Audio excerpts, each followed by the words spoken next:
The door God has chosen doesn't require your striving. It requires your trust. And that truth alone has the power to shift the way you see your entire journey. So many of us spend our lives pushing, pulling, and exhausting ourselves trying to make doors open that were never meant to swing wide for us in the first place. We knock harder, we pull longer, and when the hinges don't move, we assume we're not good enough, not strong enough, or not worthy enough. But the reality is, if the door is not opening, it may not be your door. You can strive all you want. You can work yourself into exhaustion. But if it's not the door God chose, it won't open. And even if somehow you force it open with your own strength, what's on the other side won't sustain you because it wasn't God's plan to begin with. The beauty of walking with God is that you don't have to manipulate outcomes. You don't have to strive for what He has already assigned, because what is for you has already been marked with your name on it. When God has chosen the door, the only thing He asks of you is to trust Him enough to walk when He says walk and wait when He says wait. Trust is not passive. It is one of the hardest and most active postures you can hold. Striving feels easier because at least it feels like you're doing something. Pulling, pushing, sweating, trying. But trust requires you to release control and place it in the hands of the one who sees the whole picture. When you trust God with the door He has chosen, you are saying, I believe your plan is better than my plan. I believe your timing is better than my timing. And I believe what you have for me is greater than what I could manufacture on my own. That's not weak faith. That's a faith forged in surrender. The door God has chosen for you will not require manipulation, compromise, or begging. It won't require you to sacrifice your values or your peace. The right door doesn't make you feel like you're losing yourself. It makes you step more fully into who God created you to be. That's why trust is greater than striving, because striving can get you into a place, but trust is what keeps you there and allows you to flourish within it. Think about the seasons in your life where you worked harder than you ever thought possible, yet the results didn't match your effort. You stayed up late. You planned every detail. You chased every opportunity, but somehow the door stayed shut. And then think about the moments when you weren't even trying, when you weren't strategizing or stressing, but God aligned circumstances and people in such a way that everything just flowed. That's the difference between striving and trusting. Striving drains you because you're carrying a burden you were never designed to hold. Trust strengthens you because you are walking in alignment with the one who has already gone before you. The door He has chosen is not dependent on your performance, but on His promise. Your responsibility is not to force things into existence, but to remain faithful, available, and obedient when the opportunity arrives. There's something liberating about knowing you don't have to open every door, because not every door is yours. We waste so much time comparing our hallway to someone else's, wishing we had their opportunities, their blessings, their connections. But their door was never meant to be yours, and your door was never meant to be theirs. The path God has you on is unique, and the doors He has prepared are custom, designed for your purpose. You don't need to envy another person's open door when God already has one set aside with your name engraved on it. But here's the catch. Sometimes God's door doesn't look like what you imagined. Sometimes it looks smaller, quieter, or less glamorous. Sometimes it comes disguised as a setback, a delay, or even a detour. But if you trust Him, you'll discover that what looks ordinary is actually extraordinary when He breathes on it. The right door isn't always the one that glitters. It's the one that carries God's peace, His provision, and His power. Trusting God's door requires patience, and patience is often the hardest test of faith. When nothing seems to be moving, when every door looks closed, when you feel like you've been standing in the hallway too long, it's tempting to go back to striving, to try and make something happen on your own. But sometimes the hallway is the classroom. Sometimes God keeps the door closed because he's building endurance, faith, and character in you, so that when the door finally swings open, you're ready to handle what's on the other side. Trust doesn't mean inactivity. It means preparation. While you're waiting for the right door, God is shaping your heart, stretching your faith, and sharpening your vision. Every closed door is not wasted time. It's preparation time. And when the door opens, you won't have to question if it's yours, because everything in you will know that this is what you were made for. The door God has chosen will never require you to strive endlessly in fear, but it will require you to step forward in faith. It won't always be easy, and it won't always happen on your timeline, but it will always happen on His. Trust is the bridge between where you are and where God is taking you. You don't need to break down doors. You don't need to beg for access. You don't need to compete for what's already been set aside. The only thing you need to do is stay faithful in the hallway, keep your heart surrendered, and trust that when the time is right, the God who chose the door will also be the God who opens it. Closed doors are not rejection. They are redirection toward the one God has already prepared. And when you begin to see life through that lens, it changes the way you handle disappointment, delay, and detours. Too often when a door shuts in our face, our first instinct is to feel unworthy, forgotten, or overlooked. We assume that God has withheld something from us, or that we somehow failed to measure up. But what if that door closed not because you were disqualified, but because you were qualified for something greater? What if the no you heard was not the end of your story, but the very hand of God steering you away from what would have harmed you and toward what will fulfill you? Closed doors are not the evidence of God's rejection. They are proof of His protection, His wisdom, and His intentionality in guiding you toward the right place at the right time. When you reflect on the moments in your life where a door slammed shut, you can usually trace them forward and see how that very closure was necessary for what came next.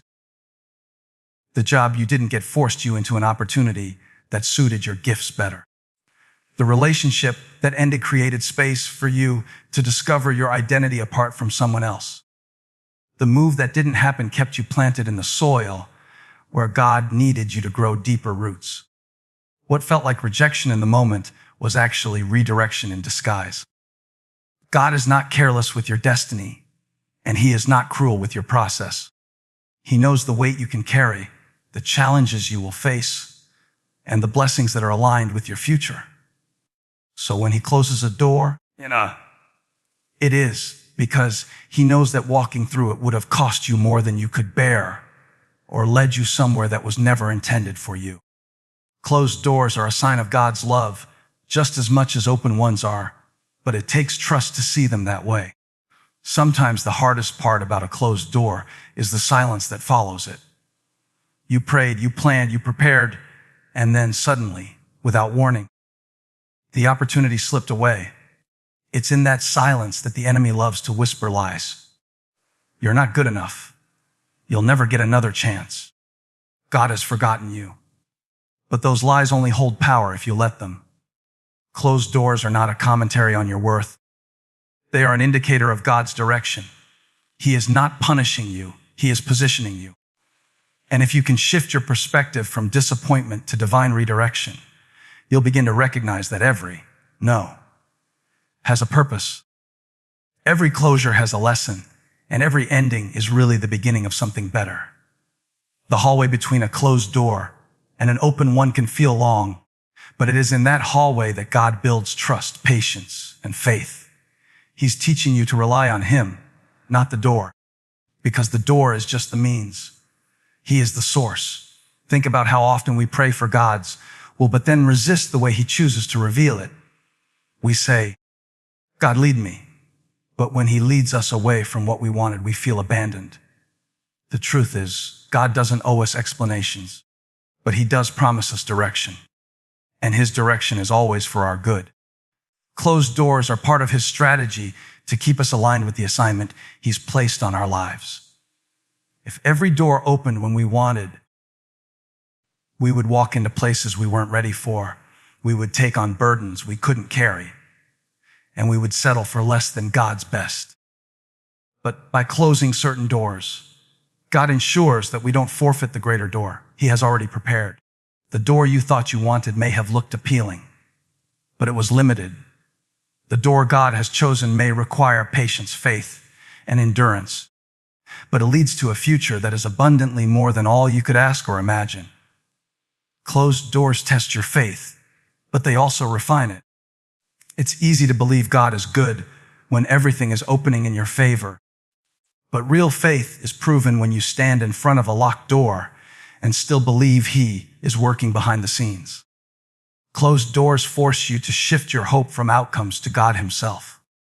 They remind you that your future is not dependent on a position, a person, or a plan going exactly how you envisioned it.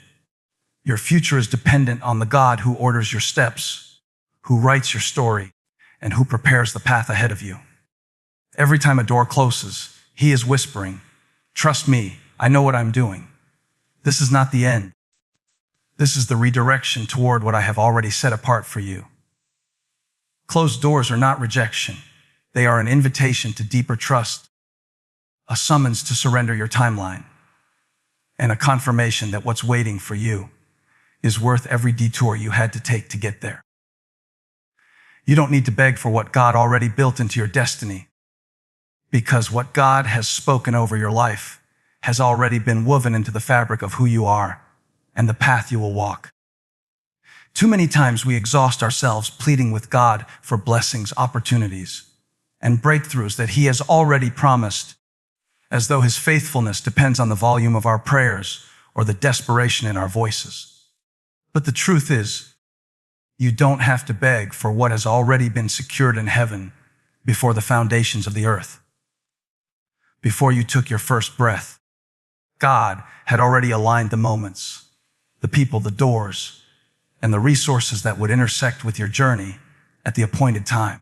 A begging comes from a place of insecurity, but faith comes from a place of assurance.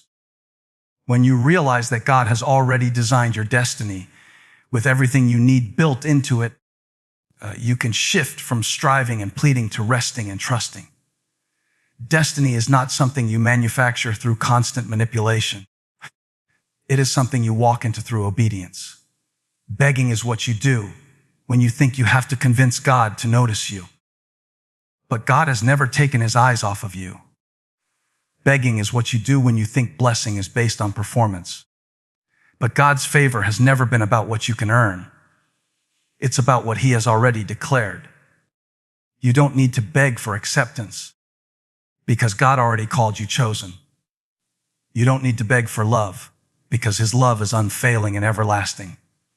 You don't need to beg for purpose, because He knit it into your DNA when He formed you in your mother's womb.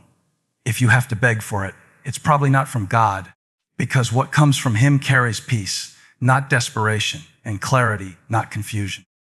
The moment you begin to believe that what is in your destiny cannot be stolen, delayed, or denied, you stop groveling and start walking with the confidence of someone who knows their inheritance is secure.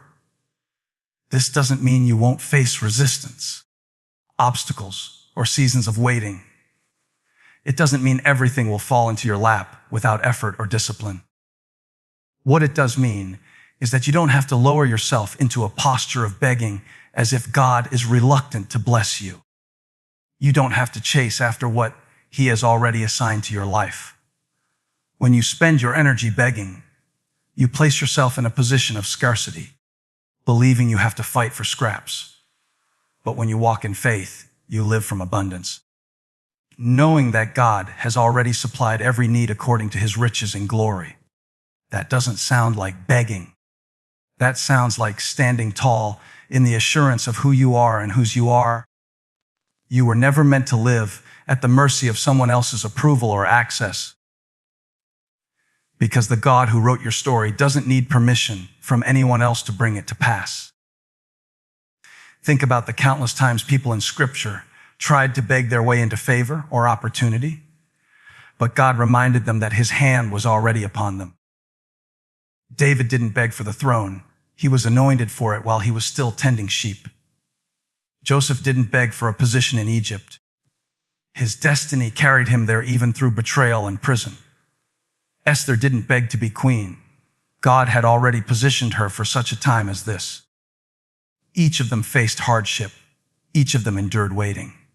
But none of them had to convince God to bless them, because their destiny had been spoken long before their circumstances seemed to align with it.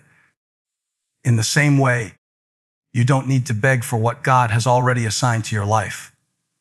Your calling is not fragile, your destiny is not optional, and your purpose is not negotiable. The one who authored your beginning has already secured your ending, and no amount of begging will make him more faithful than he already is. The real posture God is looking for is not begging, but believing. Believing that even when you don't see it, he is working. Believing that even when doors remain closed, he has another way prepared. Believing that even when the waiting feels endless, the timing is perfect. Begging says, God, I don't think you're listening. Believing says, God, I know you've already answered. I'm just waiting for it to manifest. Begging drains your energy and your hope, but believing renews your strength and your perspective. Begging puts the burden on you to persuade God. Believing rests in the truth that God cannot deny himself or his promises. When you live in a posture of believing instead of begging, you stop scrambling to prove yourself worthy and start aligning yourself with the one who already called you worthy. You stop hustling for validation and start walking in the validation that was sealed on the cross. You don't need to beg for what God already built into your destiny, because his plan for you is not fragile, temporary, or uncertain. It is established. It is secure, and it will unfold according to his perfect will, not your frantic pleading.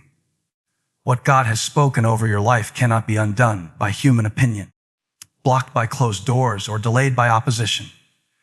You don't have to beg to be seen, to be chosen, or to be blessed, because God already determined your worth before the world even had the chance to measure it. Fear makes you stare at the handle, but faith pushes you to walk through, and that single picture captures the tension that so many of us live in every day. We stand in front of opportunities, in front of changes, in front of doors that God has already unlocked, and yet we freeze because fear convinces us that what's on the other side will be too much, too uncertain, or too risky. Fear whispers 1,000 what-ifs. What if I fail? What if I'm not enough? What if people laugh? What if I can't handle it? And while you're standing there staring at the handle, paralyzed by possibilities that haven't even happened yet, time keeps moving, opportunities keep passing, and life keeps shifting. Fear keeps you stuck in the hallway of hesitation, but faith is the power that says, I don't have to know everything that's behind this door. I just need to know the one who opened it. Faith doesn't erase uncertainty, but it gives you the courage to move forward in spite of it. Faith is what takes your trembling hand, pulls it toward the handle, and gives you the strength to push through what fear tried to make you avoid. When you stare at the handle too long, you begin to overthink.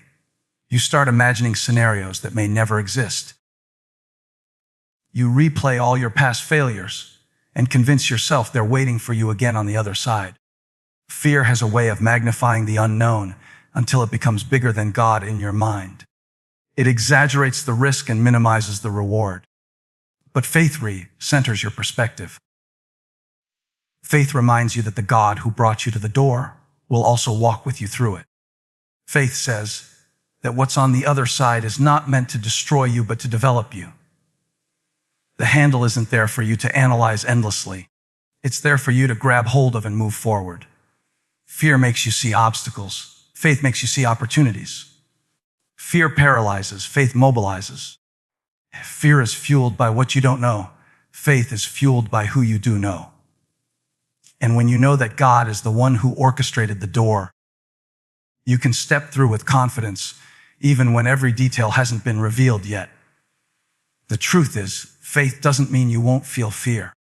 Faith means you refuse to let fear make the final decision. You may feel your heart race as you reach for the handle, but faith says, I'm not letting that stop me. You may hear the doubt screaming louder than your courage, but faith says, God has not given me a spirit of fear, but of power, love, and a sound mind. Fear focuses on your weakness. Faith focuses on God's strength. Fear stares at the handle so long it convinces you it's locked, but faith reminds you that God already opened it before you arrived. If you wait until you feel no fear, you will wait forever. Faith is not the absence of fear, it's the decision to move anyway. That's why so many people never step into what God has called them to. Not because the door wasn't ready, but because they kept staring instead of stepping. The door won't move itself. The handle won't turn without action. Faith requires you to move your feet when your feelings tell you to freeze. Fear is always louder at the threshold of breakthrough. The closer you get to the right door, the more resistance you'll feel, because fear knows that once you cross over, you'll discover new strength, new confidence, and new purpose. The enemy uses fear as his most effective weapon to keep you standing still, because he knows he can't close the doors God has opened, but he can convince you not to walk through them. That's why faith is so essential. Faith is your weapon against hesitation. Faith says, if God opened it, I can trust it. If he's calling me, he's equipping me. If he brought me this far, he won't leave me now. Faith doesn't ask, what if I fail? Faith asks, what if this is exactly what God has been preparing me for all along? Faith flips the script and shifts your focus from the size of the problem to the greatness of your provider. And when you start to think like that, the handle doesn't look intimidating anymore. It looks like an invitation. Sometimes the hardest part of walking through the door is that no one else can do it for you. People can encourage you, pray for you, and remind you of God's promises, but they cannot make the step of faith in your place. You have to decide whether you'll keep staring or start moving. Fear will give you 1,000 reasons to delay, but faith only needs one reason to go. God said so. That's why the most powerful people are not always the strongest or the most talented, but the ones who chose faith over fear. They didn't wait until they had all the answers. They didn't wait until the path was perfectly clear. They simply trusted that if God was the one calling, he would also be the one carrying. And that same truth is for you. The God who opened the door is also the God who goes before you, behind you, and beside you. Fear will always try to make you stare at the handle, but faith will always push you to walk through. God's chosen door carries his peace, not confusion. And that truth can serve as an anchor when life presents you with choices, opportunities, and paths that all look appealing, but don't all carry the same weight. One of the greatest signs that a door is truly from God is the presence of peace that surrounds it, even when the circumstances don't make complete sense. Peace is not the absence of questions, but the assurance that even in the middle of uncertainty, your heart is settled because you know God's hand is in it. Confusion, on the other hand, is heavy, it is noisy, and it leaves you second guessing your every move. Confusion drains you and makes you doubt whether you heard God at all, but peace carries a quiet confidence that says, I may not see every step ahead, but I know this is the direction I'm supposed to take. When God chooses a door for you, he doesn't leave you in torment trying to figure it out. He confirms it with his peace, the kind of peace that surpasses all understanding and guards your heart and your mind. Many times we mistake excitement, pressure, or urgency for God's leading, but the truth is, not every open door is a God door. Some doors are traps dressed up like opportunities. Some doors glitter but have no gold inside. Some doors promise quick success but leave your soul empty. The way you discern the difference is by tuning your spirit to his peace. If stepping through a door causes you to lose sleep, compromise your values, or live in constant anxiety, that is not the peace of God. But when the door is his, even if it stretches you, even if it requires faith, there is a deep sense of calm that steadies you along the way. God's peace does not mean the absence of challenges, but it means that in the midst of those challenges, you are not shaken because you know you are where you are supposed to be. That's why the peace of God is such a powerful confirmation. It tells you that even though the journey may be uphill, the presence of God is with you every step of the way. Confusion often comes when we try to force doors open on our own. We push, we manipulate, we hustle, and then when things don't align, we wonder if God abandoned us. But God never blesses manipulation. He blesses trust. The door He has chosen for you doesn't require endless striving and sleepless nights of worry. It requires surrender. Confusion is the fruit of striving, but peace is the fruit of surrender. When you surrender your will to God's will, you stop obsessing over whether every detail will work out, and you start resting in the fact that if God ordained it, He will sustain it. Peace flows when you trust His timing, His placement, and His provision. Peace shows up when you stop trying to control the outcome and start allowing Him to guide your steps. The absence of peace is often God's way of signaling, "This is not the door I've chosen for you," because He will never lead you into a place where His peace cannot keep you. God's chosen door is not about ease. It is about alignment. There will still be challenges on the other side. There will still be moments of stretching. But even in the stretching, there is stability. That stability is His peace. Think about Jesus sleeping in the boat during the storm. The disciples were filled with confusion and fear, but Jesus was filled with peace because He knew who was in control. That's what it looks like to walk through God's chosen door. The storm may rage, but peace holds you steady. Confusion makes you panic in the storm, but peace lets you rest knowing the one who called you will also carry you. When God places you in front of a door, He will never leave you to walk through it alone. His presence goes with you, and His peace goes before you. The presence of peace doesn't eliminate the presence of problems, but it gives you the endurance to keep moving without collapsing under the weight of uncertainty. Too often, we chase doors that look appealing because they feed our ego, but then we end up confused because the glitter fades quickly. God's chosen door may not always be the most glamorous, but it is always the most grounded. His peace outweighs any external appeal. His peace is the compass that points you to His will. When you find yourself standing in front of multiple doors, the way you discern is not by asking which door looks the most impressive, but by asking which door carries His peace. God's peace brings clarity to your soul, while confusion clouds your vision. If a door leaves you restless, unsettled, and anxious, it may not be the one He has prepared. But when you sense that deep assurance, even if you can't explain it logically, you can step forward with confidence knowing that God's chosen door always carries His peace and never His confusion. You're not responsible for opening every door, just for obeying the one He's unlocked. And that truth can free you from the endless pressure of trying to figure out every detail of your future, every opportunity that passes by, and every path you think you should be on. Life has a way of presenting us with countless doors, each one representing a possibility, a choice, or a direction. And when you try to force them all open, you quickly find yourself drained, confused, and questioning whether you even heard from God at all. The weight of believing you're responsible for every open door is a burden you were never meant to carry. God never called you to be the opener of doors. He called you to be faithful enough to walk through the ones He has already unlocked.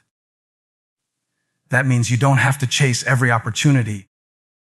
You don't have to manipulate circumstances to work in your favor. And you don't have to worry about missing what was never meant for you in the first place. If God has a door for you, no person, no obstacle, and no opposition can keep it locked. Your role is not to try to pry it open with your own strength, but to stay in tune with His Spirit so that when the right door swings open, you're ready to obey. Obedience is the key that activates destiny. We often think destiny is about ambition, striving, and making the right moves, But in God's kingdom, destiny unfolds through obedience. You can spend years trying to knock on doors that never budge. But one moment of obedience can put you in places you could never reach on your own. Obedience doesn't always make sense to the world because it often requires walking away from what looks secure or stepping into what feels uncertain. But obedience is never wasted. Every time you choose to obey God's leading, you align yourself with the door He has already unlocked.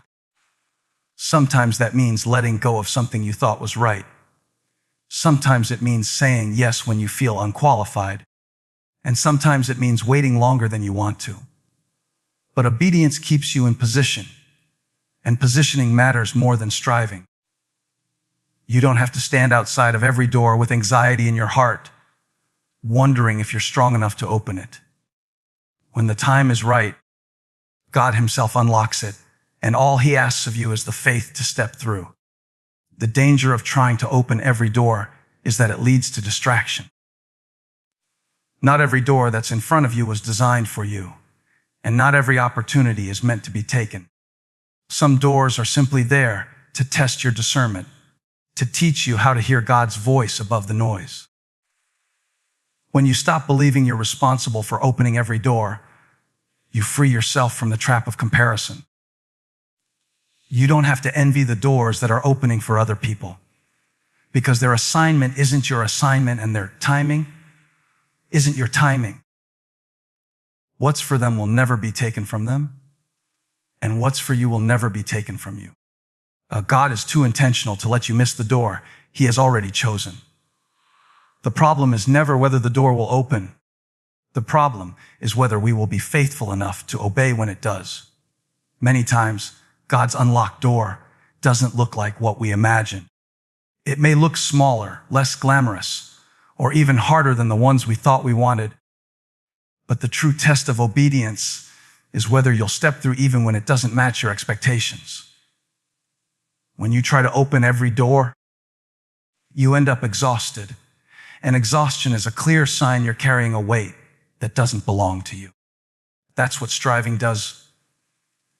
It makes you believe everything depends on your hustle, your effort, and your strategy.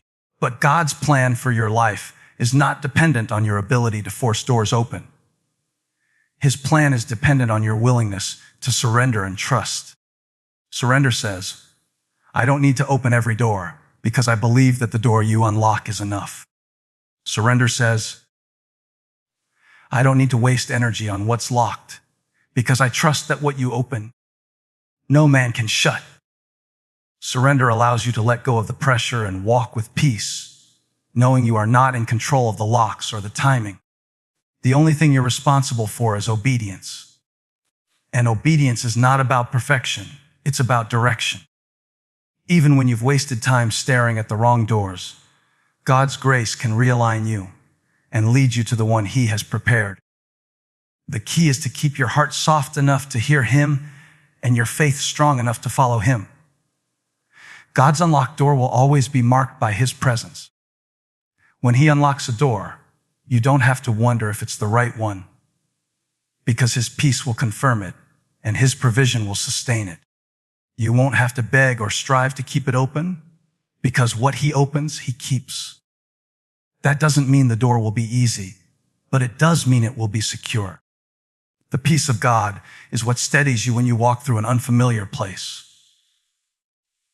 The provision of God is what sustains you when the challenges come. The presence of God is what assures you that you're not walking through it alone. You're not responsible for opening every door. You're simply called to obey when the door He has chosen swings wide, and that obedience will lead you into everything He has already prepared for you.